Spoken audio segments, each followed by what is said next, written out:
Boa noite, senhor presidente, demais componentes da mesa, vereadoras, vereadores, público que nos acompanha pela internet. Boa noite.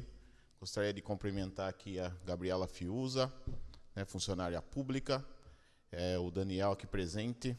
Um forte abraço. Obrigado por acompanhar a sessão camarária. Boa noite a todos. Bom, senhor presidente, o assunto que me trouxe hoje à tribuna é a reunião que nós fizemos na semana passada, não deu tempo de falar a respeito. Fui procurado por alguns professores da rede municipal de Capivari, que estão tentando, junto ao secretário de Educação, pleitear algumas melhorias dentro da educação, pensando numa educação de qualidade. E alguns pontos discutidos nessa reunião era a melhoria na infraestrutura das escolas, uma preocupação com a crescente evasão docente do município. Inclusive, foi até apontado que os alunos da Escola Augusto Castanho estão sem professor de geografia desde o início do ano. Deram outra sugestão, que é o concurso para gestor das escolas, para direção, tanto para diretor quanto para coordenador. E eles vieram para reforçar uma indicação que a gente já havia feito, que é a regularização, fazer uma legislação para que regulamente a questão dos atestados de hora, principalmente para quem faz tratamento e precisa tirar essas horas para poder cuidar da sua saúde. Então, esses foram alguns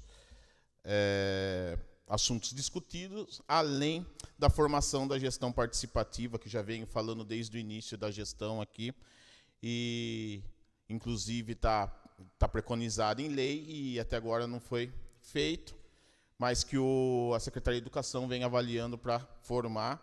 E aí isso acabou culminando em uma outra reunião na sexta-feira, onde os professores participaram, e aí foi decidido que essa gestão participativa vai acontecer. Então, esses são os pontos que eu queria colocar, acho importante, e gostaria de agradecer os vereadores que estiveram presentes na reunião. Acho que foi uma reunião bem produtiva, e quero acreditar que essas coisas venham a acontecer de fato, porque a melhoria não só da educação afeta diretamente os nossos alunos. Bom, e outro assunto que eu trouxe aqui, senhor presidente, é um assunto aí que acho que é pertinente para o momento. Hoje nós já tivemos uma reunião para discutir a questão da cartilha na escola, do batuque na escola. Houve esclarecimento por parte da doutora Lorena Faria, de como vai ser as tratativas, de como é esse projeto, de como ele foi concebido, com o apoio, inclusive, do Poder Executivo, desde o início, que veio elaborando todo um projeto junto com a Lorena, junto com a dona Marta. E depois de uma polêmica, essas cartilhas que já haviam sido distribuídas, elas foram retiradas da rede municipal, porque uma ala contrária à cartilha foi dialogar com o chefe do Poder Executivo, que logo de pronto acabou fazendo a retirada dessas cartilhas. Bom, o que me preocupa um pouco nessa situação foi a questão do prefeito ouvir apenas um lado e já tomar uma atitude. Me preocupou bastante. Lembrando que existe uma lei, a 10.639/2003, que permite, não só permite, obriga que haja ensino de cultura afro-brasileira nas escolas. E essa cartilha vinha de encontro com isso, com essa lei principalmente. Bom, nós vamos aguardar, porque segundo a reunião que nós tivemos há pouco, me parece que haverá um diálogo das lideranças do Batuque junto ao chefe do Poder Executivo, ao secretário da Educação, para discutir essa questão na quinta-feira. E aí nós tomaremos as medidas devidas mediante essa conversa. Então, nós vamos aguardar. Eu acredito que o prefeito vai rever essa situação, quero acreditar nisso, porém nós tomaremos nossas atitudes caso isso não aconteça. Bom, me entristece muito eu ouvi alguns comentários, né? Isso não é novidade para a gente. Essas coisas têm que ser ensinadas assim na escola. Eu dou aqui de exemplos para os colegas aqui, um trabalho que nós fazemos dentro da escola, inclusive esse trabalho que está sendo balizador do meu trabalho de conclusão de curso, na pós-graduação, e lá nós colhemos alguns dados de alguns alunos de uma escola aqui do município de Capivari.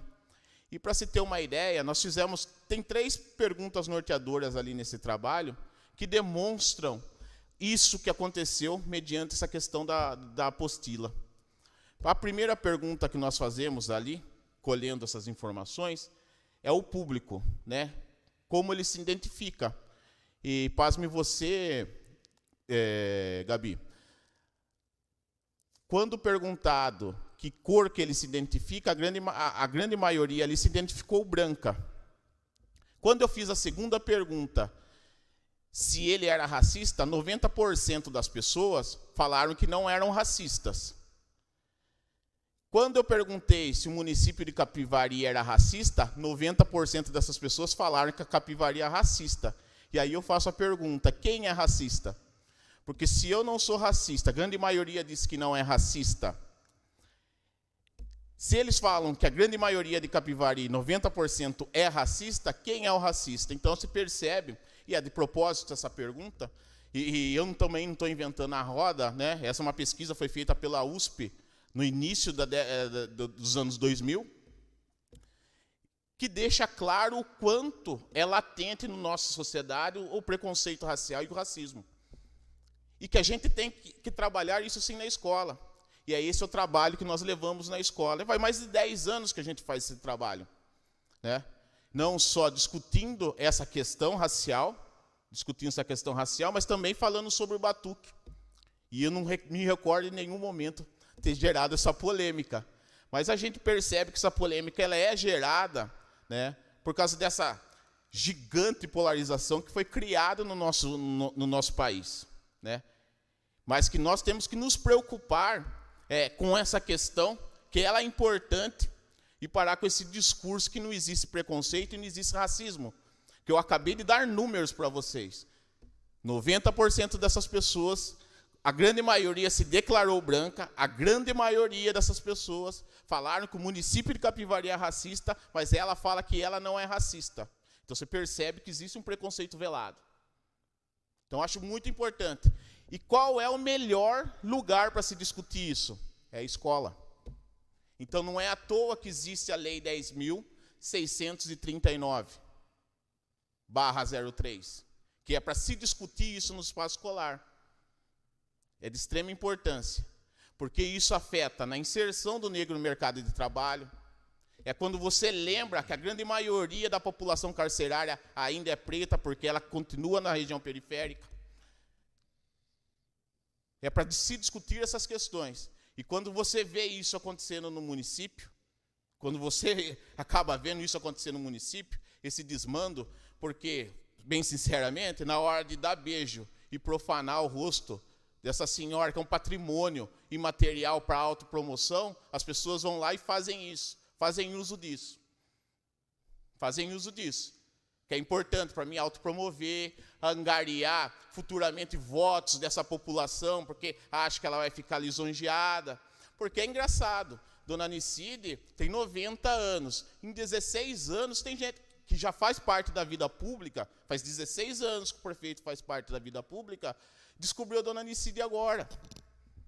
Descobriu a Dona Nicide agora, engraçado.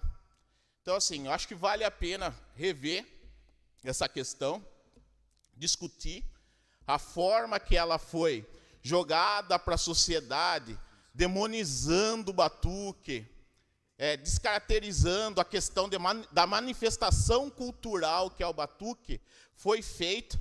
E assim, na internet é uma coisa muito difícil em determinados momentos, que as pessoas, elas verbalizam as coisas e depois que as pessoas desconstroem, as pessoas não voltam mais na internet. Pode perceber, ninguém volta mais na internet. Já concluo, senhor presidente, para pedir desculpa. Eu vejo muita... O que eu entendo na internet hoje, existe uma gama de informação, muita informação na internet, seja ela certa, seja ela errada, e aí um pouco conhecimento para poder analisar essa informação. E acho que é isso que a gente tem que mudar um pouco. No mais, era isso que eu tinha para dizer. Senhor presidente, uma boa noite. Obrigado.